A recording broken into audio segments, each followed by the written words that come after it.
Почитувани гледачи, добар ден и добре дојдовте во уште едно ново издание на емисијата Ваш термин. Се надевам дека и денес сите овие информации кои што ќе ги доставиме до вас ќе бидат од ваша корист. Уште повеќе што се за една интересна тема.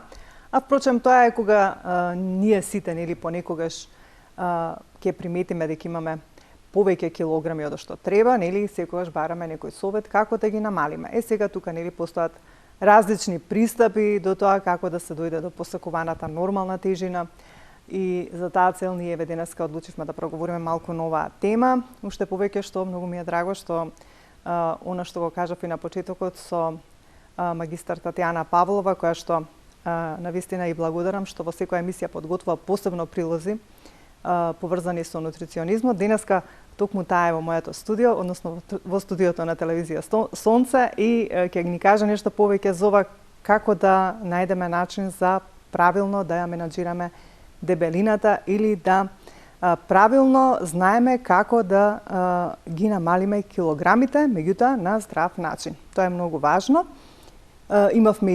Имам еден прилог подготвен за дебелината, ќе го пуштиме малку подоцна, меѓутоа сепак на почеток ќе поразговараме малку за тоа што е дебелина, значи кои се тие некои од генетските нарушувања кои што придонесуваат нели понекогаш да се покачат килограмите, како оди третманот за дебелина и многу прашања на кои што денеска Тања ќе ни даде одговор. Се надевам дека ќе бидеме од ваша корист. Знаете дека сме контактна отворена емисија, доколку имате некои прашања, слободно може да не искомуницирате. Да те поздравам, да ти посакам добри дојде. Добар ден, добро ве најдов. Веќе те чувствувам како наша, бидејќи некако во секоја емисија нели си присутна. Денеска одлучивме да те повикаме и како гостин, меѓутоа нели да бидеме тука и со оној прилог кој што го подготвивме за дебелина. Претпоставувам дека можеби не е тоа примарното нешто со што нели нутриционистите се занимаваат. Тука сте и за да ги решите и многу други здравствени состојби во однос кога станува збор нели на исхраната, да им препорачате на оние кои што имаат здравствени проблеми како со исхраната да пристапат кон решавање на здравствениот проблем. Меѓутоа ние денес ќе се здржиме на дебелината бидејќи некако ми се чини дека веќе станува и како болест на светско ниво. Во право ли сум? Да, значи дебелината дефинитивно од денеска веќе си има и своја диагноза и представува едно мултифакторално заболување. Што значи тоа? Значи таа може да се појави од најразлични причини. И дефинитивно тоа е една од најчестите причини поради која што посетуваат клиентите нутриционист. Така. Со дебелина можеме да се соочуваат денеска дури од најмала возраст и тоа ми е многу тешко што морам да го истакнам дека децата и адолесцентите стапката на преваленција на дебелина од година во година расте. Да. Според некои статистики на Светската здравствена организација вели дека 52% од вкупното европско население се соочува со дебелина. Не е поразличен случајот и во нашата држава, за жал. Така, да, секогаш кога сум говорела на оваа тема и со доктор Танер, кој што нели и го отворија центарот за дебелина во 8 септември, навистина загрижувачки податоци, уште повеќе што како што посочи се почесто застапена и кај младите што порано во наше време, можеби еве јас кога сум била дете, еден или двајца преку сила ученици ако сме имале по обезни во класот, сега може да се каже дека половина од учениците се гојазни. Навистина жалосно кога ќе ги видиме млади девојчиња или момчиња кои што веќе се соочуваат со сериозни проблеми. Едноставно килограмите навистина влијаат, прекумерните килограми, значи влијаат на многу фактори во општеството. Значи прво самото вербата е намалена. Второ го отежнува здравјето. Навистина уште од млади нозе да се соочуваме со состојби на диабет, преддиабет и така натаму. Тоа не е играчка, јас би кажала, и поради тоа прво секогаш прстот се вперува во родителите и оние навики во исхраната кои што децата ги имаат уште од дома. Затоа што од таму све почнува дефинитивно. Едно дете пример може да му бидат само родителите како се хранат и како се однесуваат. Кога констатираме за некој дека има повеќе килограми? Така. Значи некоја општа дефиниција за дебелината дека е состојба каде што имаме натрупување на енергија, односно натрупување на вишок масно ткиво, кое е дојдено како резултат на премногу акумулирана хранлива енергија, споредено со она потрошена енергија, односно повеќе храна која што физички ние не сме ја потрошили. И сега тука си има одредени показатели кои што нутриционистите и оние медицински лица кои што прават антропометриски мерења, според кои што се водиме и на тој начин и дијагностицирам. Па тука општо прифатена мерка за да процениме дали едно лице е дебело е индексот на телесна маса или општо познатиот body mass index. Што означува body mass индексот? Односот на килограмите, годините и висината. И тука се водиме според некоја скала. Од 18, ако бројот ни е 18 до 25, велиме дека лицето е во нормална телесна тежина или дека според годините и висината е во нормална исхранетост. Се што е под 18, велиме дека едно лице е неухрането или се соочува со подхранетост. Него му фалат нутриенти за да биде во нормална телесна тежина и организмот здраво да се развива и да функционира. Од 25 до 30 велиме дека лицето се соочува со дебелина. Се што е над 30 body mass index, велиме дека настапува обезност. И обезноста ни е поделена во 3 категории во зависност дали е од 30 па нагоре, во зависност од бројката која ќе ни се појави. За жал во моето студио се појавуваат и лица со body mass индекси 40-42. Значи тука веќе се соочуваме со сериозна обезност која што итекако бара помош од стручни лица, не само од нутриционисти, така, и психолог, претпоставам. Така, бидејќи дебелината зависи од повеќе фактори, од повеќе причини може да се јави, поради тоа секој од своја гледна точка како стручен би придонел на вистина, тука би имало лицето резултат. Како што спомнав, дебелината не секогаш е од прејадување. Така. Најчесто велиме дека е од прејадување и губење на самоконтрола. Меѓутоа, дебелината може да се јави од најразлични ендокринолошки заболувања, кои што денеска се навистина во подем. Дијабетот, значи, е состојба која што редовно е проследена со вишок на килограм. Инсулинската резистенција исто тоа е веќе некоја граница каде што велиме нити сме дијабетичар, меѓутоа не можеме да намалиме килограми.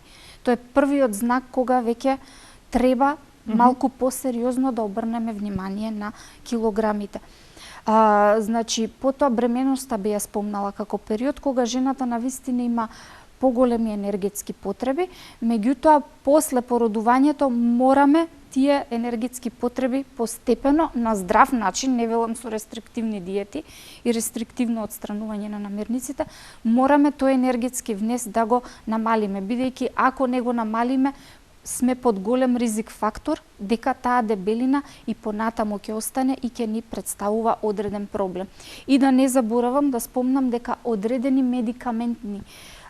медикаменти исто така можат директно да влијаат врз покачувањето на килограмите, како што се некои во моментов ми текнува на одредени психијатриски лекови и поради тоа секогаш доколку внимавам или сме на граница на покачување телесна тежина, доколку некоја терапија ни се препише, секогаш тука да го консултираме медицинското лице да видиме какви нуспојави се. Тоа би било добро и доколку решиме да одиме на нутриционист, тој податок да се даде на нутриционистот за да знае како да менаџира во тој поглед и што да го советува клиентот. Така. Секогаш кога не ви треба да се справиме со дебелината, пристапуваме кон некој третман. Ние низ социјалните мрежи можеме да забележиме се и се што. Нудат секакви чаеви, секакви таблети за слабење, нели за еден месец се намалуваат 5-10 килограми и така натаму. Колку треба луѓето да внимаваат на тоа и како оди третманот кај нутриционист и каде всушност да се обратат правилно, дали кај нутриционист, дали кај ендокринолог, што вие би ги советувале? Значи може и паралелно. И ендокринолог и нутриционист. Значи да се открие точната причина. Кога веќе ја имаме причината, ќе ги лечиме последиците. Првенствено би рекла дека треба да превенираме, а не после тоа да дојдеме до состојба каде што треба да се лечиме. Да. Така, значи храната не е нешто што преку ноќ ќе ни направи чудо. Ние првенствено како нација, општо зборам и на Балканот и во Македонија, навистина многу лошо се храним. Так. Едноставно не знаеме да се храниме. Гурмани сме, едноставно сакаме да си јадеме малку повеќе од вообичаено. Понатаму ќе се надоврзам кога ќе ги спомнуваме метаболитичките процеси. Би кажала дека нашето тело е зависно од хормони и би рекла дајте правилно да ги нахраниме хормоните. Так. За тие правилно да работат, да не складираат вишок на масно ткиво онаму каде што не треба, бидејќи кога една личност се соочува со дебелина, значи комплетната структура на организмот, на телото се менува. Значи физиолошки се натрупуваат во стомакот, во бедрата, отежнато е одењето, едноставно и од социјален аспект тоа лице има потешкоти. Меѓутоа и од функционален. Да, и од функционален, дефинитивно. Колку помалку килограми велиме, пак да ја запазиме рамката, да бидеме во нормална телесна тежина, толку поздрав организам, толку полесно, толку посамоуверено ќе се чувствуваме. Ќе можеме да си ги носиме и онаа гардероба која што веќе ни е застарена, која што сметаме дека поради килограмите не сме можеле да ја носиме, ќе се чувствуваме повитални и така натаму. Само сакам тука да го потенцирам оној момент кога го споменав за се што се нуди за брзо слабење, колку е тоа, како да кажам, опасно на некој начин и колку треба тука да се внимава. Многу треба да се внимава. Затоа што тука се прават најкатастрофалните грешки и после тоа кога ќе се обратиме на нутриционист и кога нема да постигнеме резултати, виновен е нутриционистот. Како еден нутриционист го врши пристапот? Значи, прво и основно тој прави една проценка колку му е дневниот калориски внес на клиентот. И автоматски тука превенира. Ние намалуваме килограми само кога сме во калориски дефицит. Значи, сето она што сме го внеле мора постепено да биде намалувано. Значи, ако некоја личност внесувала околу 2000 калории, наеднаш да ја спуштите на 1200 калории, навистина ќе направите голем енергетски шок и внес на храна преку внесна енергија преку храна. Поради тоа би рекла со постепено калориско намалување. Што се однесува до оние, како ги кажавте, препарати кои што се нудат. Задолжително, ако се користат, пожелно е да се однесат дали на доктор, дали на нутриционистот да му се покаже, да се прочита составот нивни, да видиме на кој начин тие така, на која база се првично составот нивни, после тоа да се види како тие нудат физиолошки правилно да се намалат килограмите. И јас тука најчесто се одредени диуретици кои што ако се внесуваат таблетарно, исклучиво ги оставам на медицинските лица под нивна стручна надзор. Меѓутоа, доколку е нешто со помош на пијалок, кој што можеме сами да си го направиме, со одреден чај, со одредени билки кои што нас во традиционалната медицина ни се познати, тоа не може да штети. Меѓутоа, тоа би рекла дека треба да иде во комбинација со диетотерапија препишана од нутриционист. Значи, во секој случај треба многу да се внимава и треба сепак да се консултираат стручните лица, како што се и нутриционисти и доктори кои што се одговорни, како што ги потенциравме ендокринолозите, за да не сето тоа наштети на организмот, па да направи некои дополнителни проблеми. Сакам вака се да спомнеме, за да имаме време, како оди третманот, кажавме се поставува една диететската исхрана. Ќе ни одговориш накусо само? Кои се тие постапките кои што ги применувате? Давате кои се постапките? Значи, најпрво антропометриски се проценува лицето колку е пожелно да намали килограми. И најпрвично се иде се гледаат навиките кои што ги има лицето. После тоа најчесто, конкретно во мојот третман, никогаш клиентите не се гладни. Меѓутоа, јас во своите третмани користам намирници со низогликемиски индекс. Првично, поради тоа што нискиот гликемиски индекс не прави високи флуктуации на шеќерот во крвта. Бидејќи намирници со повисок гликемиски индекс влијаат директно на шеќерот во крвта и прават високи флуктуации. Тоа значи имаме нагло качување на шеќерот во крвта, па нагло се и тука веќе доаѓа до глад. И повторно глад. Да. Глад и повторно глад. За да ние намалиме килограми, мораме да знаеме како е нашето тело составено и како функционира. Еве накусок ќе спомнам дека имаме 3 вида на ткива. Тоа ни е структурно ткиво, од кое што се составени значи внатрешните органи.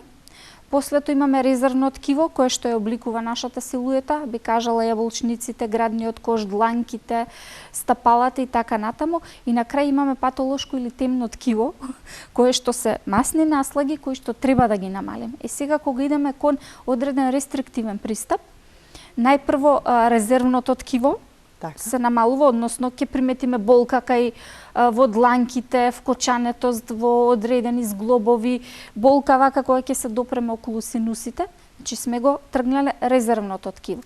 После структурното, она ткиво кое што треба да го отстраниме, тоа пак најтешко оди. Поради тоа рестриктивните диети од прилика ги објаснив каде делуваат. Кога ќе речем намирници со низок гликемиски индекс, што значи тоа? Значи организмот си зима енергија колку му е потребна постепено. И автоматски епизодите на глад тука се намалуваат. Зашто велиме дека треба да се консумираат почести, меѓутоа помали оброци, бидејќи организмот е повеќе во состојба полесно да ги дигестира, да ги свари и да ги транспортира во оние органи каде што му е најпотребно. Кога прескокнуваме оброци, тоа е една од најголемите грешки што ја правиме, мислејќи дека ние ќе намалиме килограми, напротив, тогаш некои се соочуваат и со состојба дека и тогаш пак ги покачуваат килограмите и се чудат што се случува. Не јадам ништо, а пак се дебелеам. Што се случува тогаш? Значи, нашето тело очекува, пример, појадокот е најчесто оброк кој што се прескокна. Нашето тело очекува да добие појадок. Не добива појадок. Значи, наместо таа енергија што е складирана, телото да ја троши, органите да ја трошат, они ја чуваат како резерва, бидејќи не добиваат храна. Автоматски и се наталожува најверојатно. И таа храна се наталожува. Значи, кога доаѓа епизода на глад, шеќерот паѓа. Со следниот оброк ние ќе изедеме многу повеќе од она што треба да изедеме. Значи, правиме преголем енергетски внес, а нашето тело во тој момент нити е способно, нити има сила, нити има резерви, сето тоа да го преработи и поради тоа го складира. Значи, правиме многу високи флуктуации на шеќерот во крвта, што не е добро. Прегладнуваме и се прејадуваме. Правило број 1, кога сакаме да намалиме килограми, не смееме да почувствуваме прегладнување. Односно, не смееме организмот во глад да го доведеме.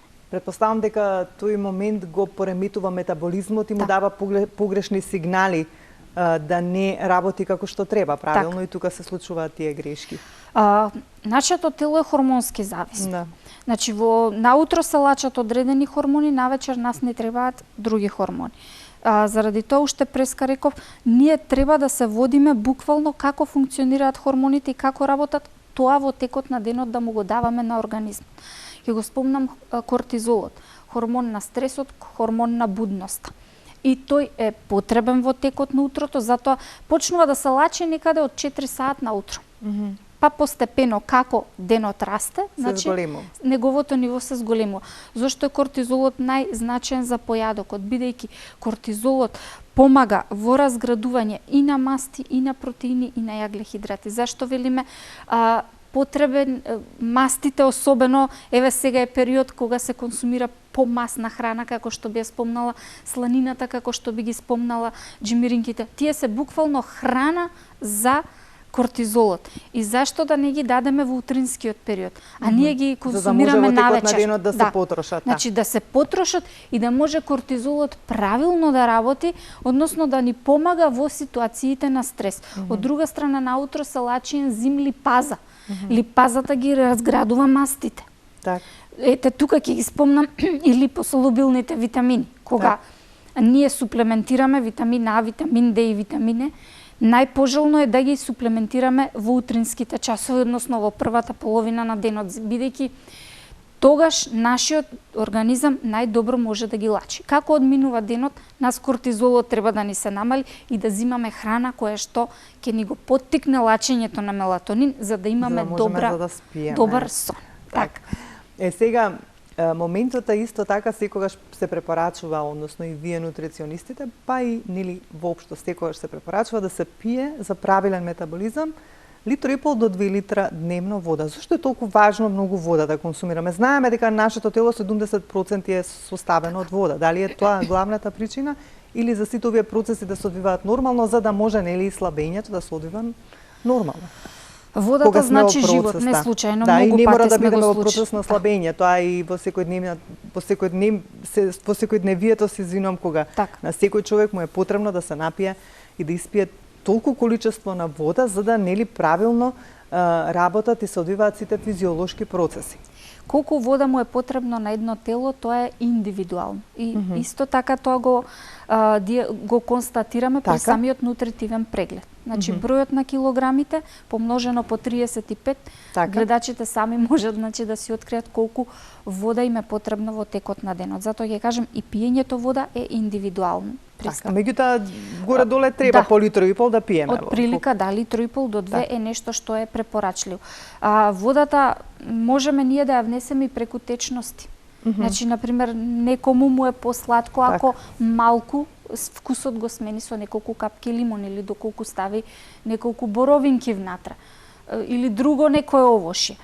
Меѓутоа, можеби некој љубител на чај, тука се вбројувам јас во таа категорија. Значи, многу ми е полесно, да. Значи, течностите и водата се потребни за да се одвиваат нормално одредени метаболитички процеси. Значи, метаболизам што е склоп на биохемиски реакции со кое што нашето тело правилно работи и да го одржи организмот здрав, да може нормално да си функционира. Водата ни е потребна буквално во секој метаболитички процес. Значи, одредена храна, кога ќе ја консумираме, ако немаме доволно количество вода, она ја користи нашата слободна вода, која што им е потребна на органите да ја за да работат. Значи, буквално за работа на секоја клетка, за добра дигестија на храната, за чистење на токсините, значи водата е потребна за бубрезите добро да изфилтрираат и на тој начин да се исчистат токсините. Затоа ќе кажем, водата значи живот, на секоја клетка е потребно вода, и учествува во буквално секој метаболитички процес. Зошто при процесот на слабење велиме да се пие вода, бидејќи ги разградува мастите? И уште нешто би кажала, кога многу често ме прашуваат кога да пијам вода, дали пред оброк или после оброк. Јас велам пред оброк, бидејќи некогаш, кога не боли глава или некогаш мислиме дека сме гладни, а ние сме всушност жедни. Велиме, ако желудникот наш постепено со храната се полни, ако се напиеме вода пред оброк, не може, некогаш водата не дозволува, бидејќи волуменски го полни желудникот, значи не ни дозволува преголемо количество на храна да внесеме и автоматски ќе речеме, па еве малку изедов, а сепак сум сит. Заради тоа би рекла водата и течностите подобро е пред оброк. Не случајно нашите предци се хранеле кога ќе седне на ручек прво чорба супа. Така? Течност да се внесе. Така, течност да се внесе. После тоа идеме со зеленчук, па идеме со протеин, па скробен зеленчук и така натаму. Се си има... Так. Значи, добро е тоа да се практикува тој стар традиционален начин на исхрана, да се внесе премалце супа, па малце салата и тогаш ќе нема место за она главно јадење кое што можеби е покалорично. Убаво почнавте на почеток дека порано многу беше ретко да се види гојазно дете, дебело дете. Сега се почесто. Да? Еве тука ќе се надоврзам и за физичката активност. Нашето тело генетски е предиспонирано само 30% во текот на денот да седи, а 70% да биде во движење. Ние вака секој да се запраша колку во текот на денот седи, а колку во текот на денот се движи. Да. За жал, нашите дечиња се постојано пред компјутер, постојано пред телевизор, дури ни пеш не одат до училиште. Ги носат со се кола. носат, се враќаат со кола. За жал, меѓутоа и самото темпо на живење и општеството го наметнува тоа. Така. И заради тоа би апелирала и би дала акцент дека на дечињата задолжително мора да им ја наметнуваме барем минималната физичка активност. Тања, тука јас би предложила сега да го погледнеме прилогот, кој што исто го снимавме во студио тука, да видиме што таму сме, односно ти си кажала, па да видиме што треба нешто уште да дополниме и има уште една новина која што нели сакаме да кажеме до нашите гледачи за она што ти го подготвуваш, па и да завршиме нели со денешната емисија. Тука предлагам од режија да го пуштат прилогот за дебелина, па ќе се вратиме повторно во студиото да продолжиме со она што нели не е кажано во прилогот.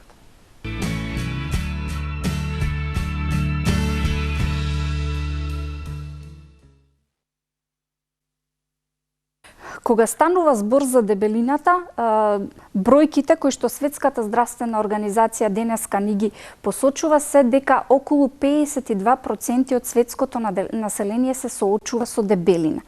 Што значи дебелината е во пораст. Меѓутоа, за жал, може би се уште не ја сваќаме како сериозно нарушување, но дебелината секако представува не само естетски проблем, таа представува и хронично заболување кое што има системски последици. Односно, не само што влие на квалитетот на живот, туку доколку се соочуваме со дебелина, ние сме и под ризик на појава на многу заболувања, како што се дијабетот, кардиоваскуларните заболувања, заболувања поврзани со коските, со мускулите и така натаму. Што представува всушност дебелината? Дебелината представува болест каде што имаме дисбаланс на внесот на енергија и потрошувачката на енергија.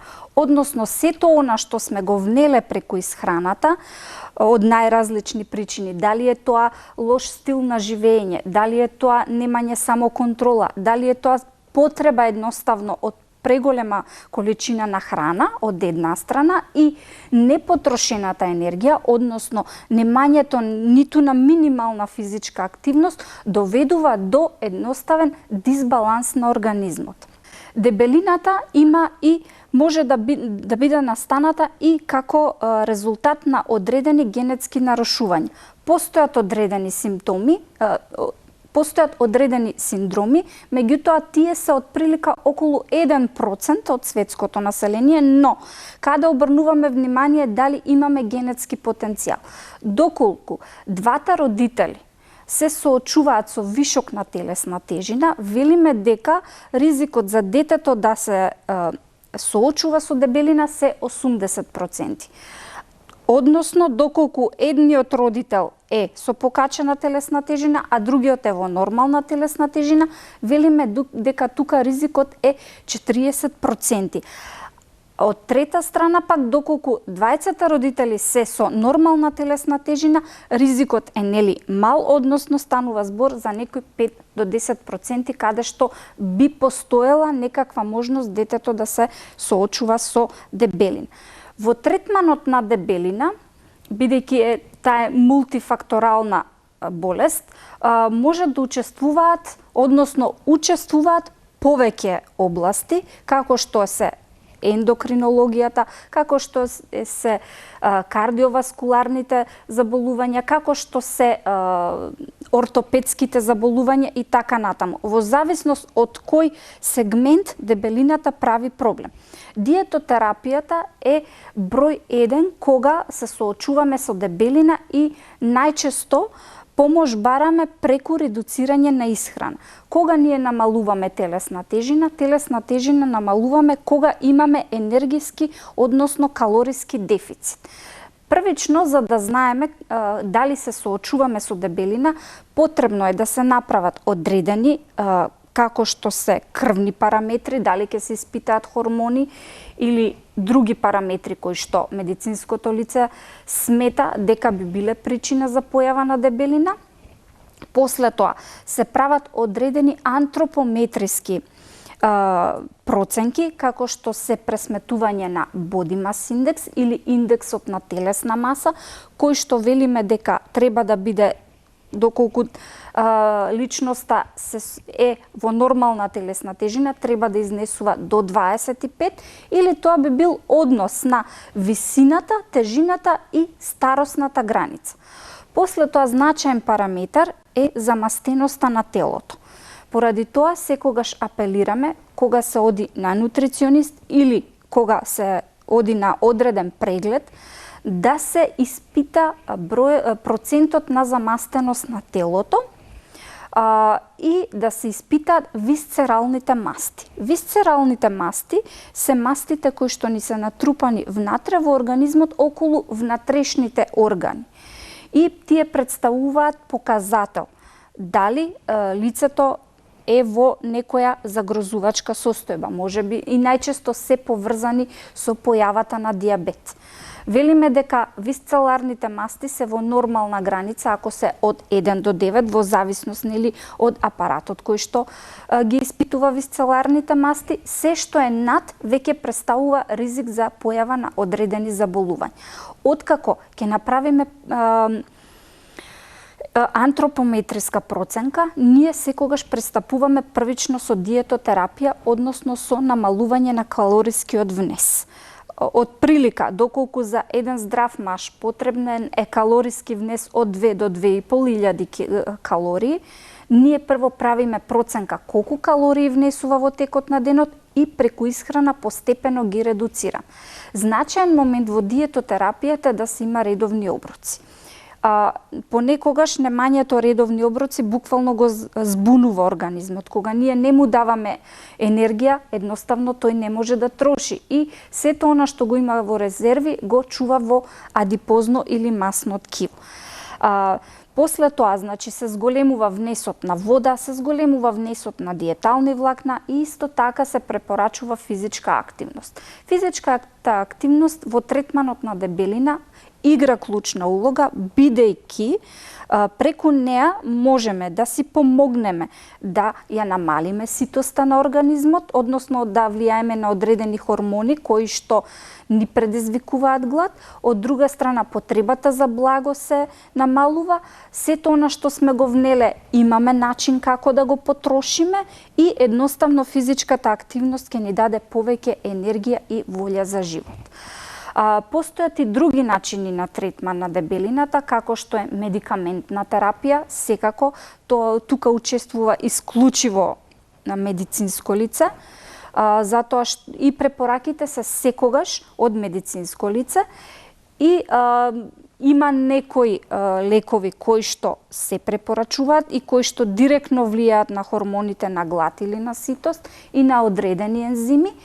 И на крај, како најригорозен начин е одстранување на дел од желудникот. И тука би кажала дека понекогаш и со нестручните и штетни диети ние можеме да си наштетиме на тој начин доколку применуваме одредена диета, па ја прекинеме, имаме јојо ефект, а познавајќи го фактот дека нашиот желудник е мускул, со ширење и собирање, он едноставно после одреден период станува млитав и единствен начин да си помогнеме е да направиме хируршка интервенција, односно кратење на желудникот.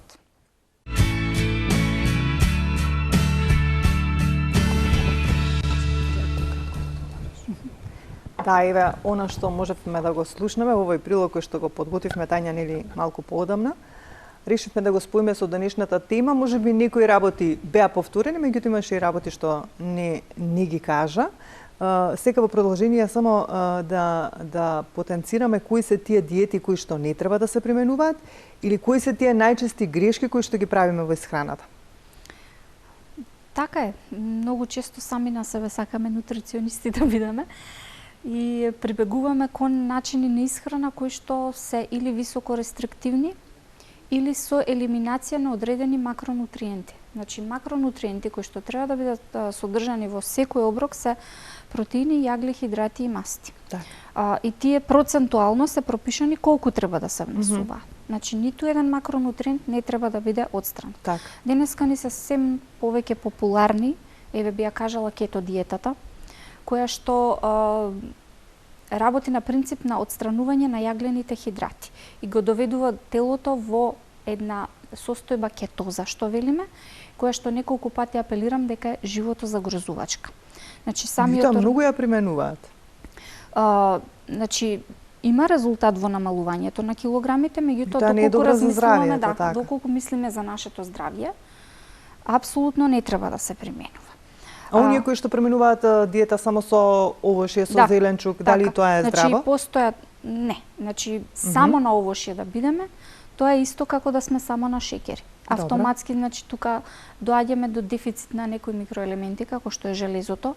Значи веганството и вегетаријанството се познати состојби каде што имаме се почесто појава на анемија, недостаток на B12 и така натаму. Слични се и диетите кои што се на база на овошје, на цедени сокови, на смутија и така натаму. Значи мораме и да знаеме сега сепак овошјето покрај тоа што содржи вода и минерали и диететски влакна, овошјето содржи одредена количина на шеќер. Тој шеќер го велиме дека е фруктоза. Фруктозата не се раствара во панкреасот, се раствара во црниот дроб. Значи, местото на метаболизам е во црниот дроб.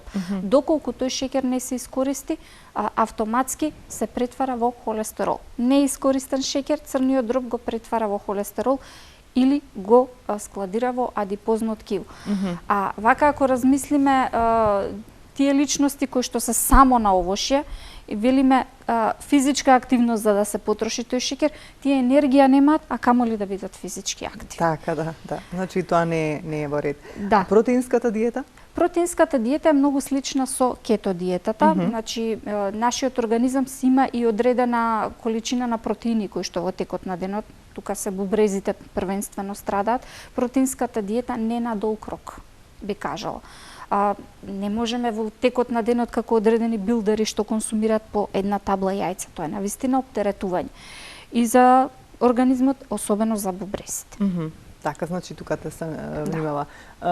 Што со внесувањето диуретици во исхраната? Така. Диуретиците преска ги начнавме. Преска ги начнавме, значи тука веќе најчесто популација која што страда од подхранетост, анорексија и булимија, тука би ги спомнала, они се подложни на диуретици кои што нивната перцепција е таква дека мислат дека се потечени, така дека имаат вишок вода и така натаму и прибегуваат кон диуретици. Диуретик што е од природно потекло, од типот на чај од Макдоналдс, сокот Целер, чајот Целер и така натаму. Значи, дури и ние, како нутриционисти, во одредени состојби ги препорачуваме. Лимонот е исто така природен диуретик. Значи, ако некој страда од хипертензија или доколку во диетотерапијата потребно му е да му се isfрлат вишокот на течности, во мали количини и ние ги даваме. Меѓутоа, постојано да бидеме и диуретици да се зимаат како медикаменти, апсолутно е штетно, затоа што тука телото го доведуваме до пат на електролити, односно се нарушува. Така. Употребата на лаксативи уште тоа, па да заокружиме? Исто. Значи, диуретици и лаксативи се една категорија кои што навистина не треба да се применуваат како диети. Тие се наменети за одредени здравствени состојби, повторно ќе кажам, кои што ги препишуваат медицински. Така, без консултација со лекар да не се навлегува. Уште еднаш, значи само вака како за крај затима, па сакам и она новина да спомнеме што ја имаш. Каков совет би им дала на оние кои што сакаат да ги намалат килограмите? Значи уште еднаш, кратко и јасно. Да не го прават тоа сами на себе, да не изигруваат, нели? Нешто најважно, така, да не си прават сами диета. Ова е најчестата причина и зошто еден нутритивен третман и не успева. Ние сите сакаме нутрионисти да бидеме горди на нашите успеси. Така, меѓутоа ако не се придржуваме до вашите упатства и препораки, да. Така и ние имаме неуспешни случаеви кои што некогаш многу повеќе нас загрежуваат отколку оние успешните. Така, тука би кажала прво очекувањата да бидат реални. Значи, здраво слабење велиме дека се 3 до 5 килограми ако намалуваме во текот на месецот. Добре. Се што е над тоа не е здраво. Значи, примената на многу често се соочуваме со клиенти кои што применувале најразлични диети со јојо ефект. односно не ги менувале навиките. Слабеш, па потоа повторно ајде тука да си ги спомнеме, враќаш. физиолошки нашиот желудник е мускул, колку му даваме тој се шири. Тој се шири, сега таа способност на ширење и враќање со рестриктивни диети, со јојо ефект му се намалува и единствен начин како ние да се решиме со тоа, значи пробувам една диета, има јојо ефект, пробувам друга, пак има јојо ефект, значи се враќаат килограмите, автоматски го оптеретуваме желудникот.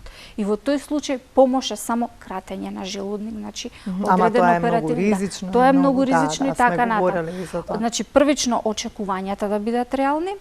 Второ, многу често се соочувам, значи кажувам реални примери. Јас не слабеам со мешунки. Оставете нутриционистот и стручното лице да одлучи што вие треба да консумирате. Нетрпението да се намалат килограми, најчесто клиентите е причина да они се откажат.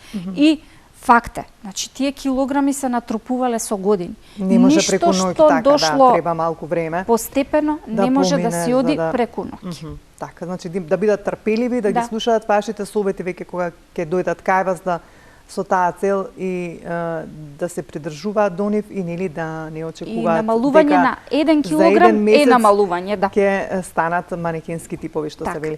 Тања, тука некаде би заокружиле со дебелината, меѓутоа има нешто што би сакала да го потенцираме до нашите гледачи, нешто што ти го правиш како нутриционист и се нели за да биде од корис на сите нас. Правиш една кампања за диабетес. Да. Ајде да ни кажеш малку нешто повеќе за тоа. Во моментов е кампањата за диабет. Така, значи секогаш кога ги спремам тие кампањски програми, претходно беше за слабење, која што се уште е во тек. Значи тоа е првично ќе спомнам кампањата за слабење. Називот ти беше Биди инспирација. Тоа значи двомесечна различна програма. Двата месеци се зависни еден од друг, значи треба првиот месец прво да го поминеме, па да одиме на вториот. Значи покрај таа програма добиваат мој постојан надзор, постојано сум во контакт со сите учесници во таа програма, добиваат прирачник каде што конкретно ги едуцирам каков процес е слабењето и што може да очекувам. Во моментов тече кампањата за диабет. Тоа е 6-неделна програма, каде што добиваат различни менија, значи избор на менија, се она што е дозволено во исхраната на диабетичарите, со цел да се намалат или отстранат симптомите на диабет кои што ги имаат. Тука точно издадов прирачник околу 35 страни, каде што е од особена корис на диабетичарите, бидејќи се наведени намирници по гликемиски индекс, се наведени намирници и по лебни единици. Еден од начините како да се хранат диабетичарите е броење на лебни единици. Некој во иднина ќе си го користи откако ќе го заврши, значи начинов кој што јас сум го дала, односно планот на исхрана. Понатаму, откако ќе се научат комбинациите, што смееме, што не смееме и што и кога да консумираме, можат дури сами по тие бројки кои што се наведени таму да се создаваат менија. И нешто што уште би сакала да кажам, како би ја заокружила годината, на 15 декември на мојата веб страна, значи ќе бидат достапни, петок, мислам, да.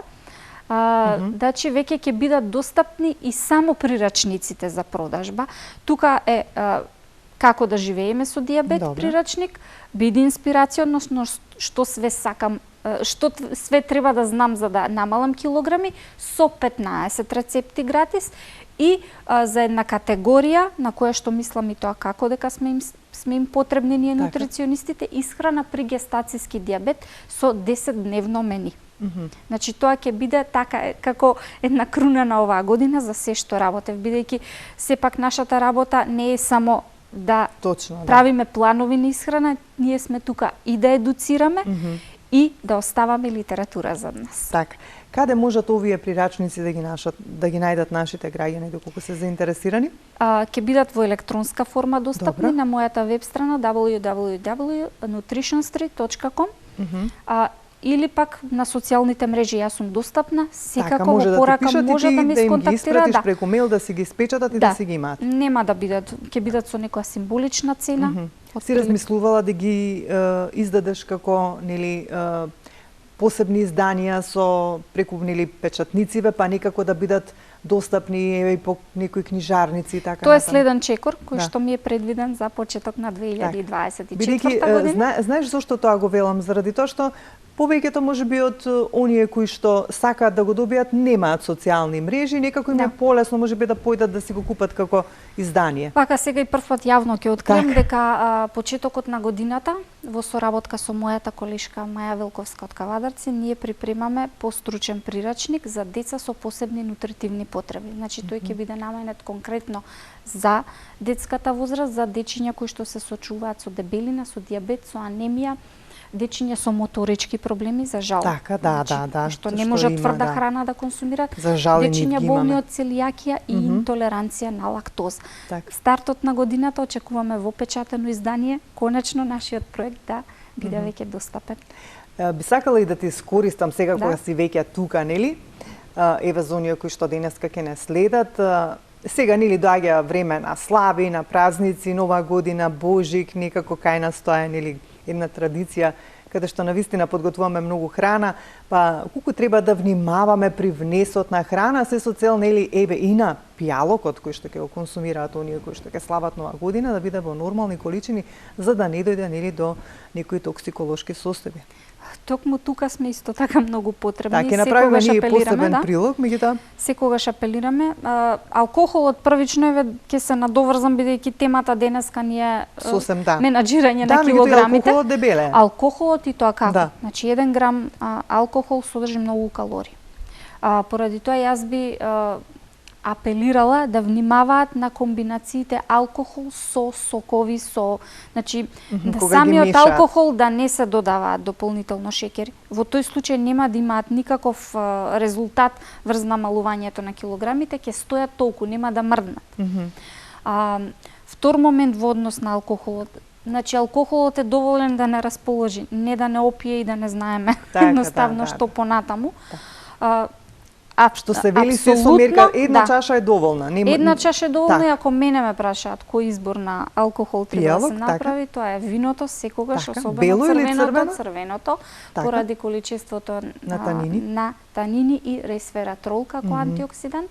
И тука би го спомнала джинот. Значи тој не е така пијалок кој што значи смеете црвено вино, почитувани гледачи и джин кој љуби да пие. Пак ќе речем све умерено. Велиме чаша вино 1 до 2 се сосема доволно. Во однос на храната, особено да се внимава како се чува руската салата, како се чуваат јадењата припремени со јајца. Руската салата многу често знаеме да си ја извадиме, па пак да си ја вратиме во фрижидер. Значи не дај Боже да дојде до некој непосакани токсиколошки состојби. Исто така сите други намирници направени од јајца, како што се тортите, кремовите и така натаму. Така и со тоа да се внимава. Ладилниците малку повеќе ќе си ги намалиме, од прилика на некои 4 степени и што е можно да не се готви голема количина на храна, бидејќи таа храна треба да се изеде за 2 до 3 дена максимум. Тања, јас ти благодарам за денес. Мислам дека навистина многу убави информации доставивме до нашите гледачи и секако да го послушаат оној твој совет, значи за оние кои што сакаат да ги намалат килограмите, да не прават диети на своја рака и нели да не прегладнуваат, меѓутоа да се консултираат со стручно лице, значи или со ендокринолог, па потоа и со нутриционист и се разбира да ги следат неговите препораки и насоки. Ти благодарам и ти посакувам успех во следната година, сето она што ќе го посакаш, нели, како активност или еве она за што кажа во однос на прирачникот да се оствари, па ќе поразговараме пак и на таа тема кога ќе излезе прирачникот, да видиме што се нели ќе содржи како информации во него. И благодарам и на вас уште еднаш за поканата. И ти благодарам за соработката. За соработката, така која што ќе ја продолжиме и во наредната година. Да, интересно е тоа што тебе постојано ти има и во другиве медиуми како подготвуваш некоја здрава храна, па ќе се обидеме и ние да направиме напори да снимиме така некои прилози со некои подготовки на некои интересни рецепти здрави, па да ги презентираме во оваа штема. Секако, тука сум на располагање за се што е потребно, само да биде од корист и од помош за гледачите. Сепак да си го сочуваме здравието. Нека здравието не биде приоритет. Така, ти благодарам. Благодарам. Почитувани гледачи, тука ќе ве поздравам јас за денес. Ве оставам во убаво расположение, имајте добро здравје, грижете се за своето здравје, а ние повторно ќе се видиме за 7 дена во исто време, вторник 12:30.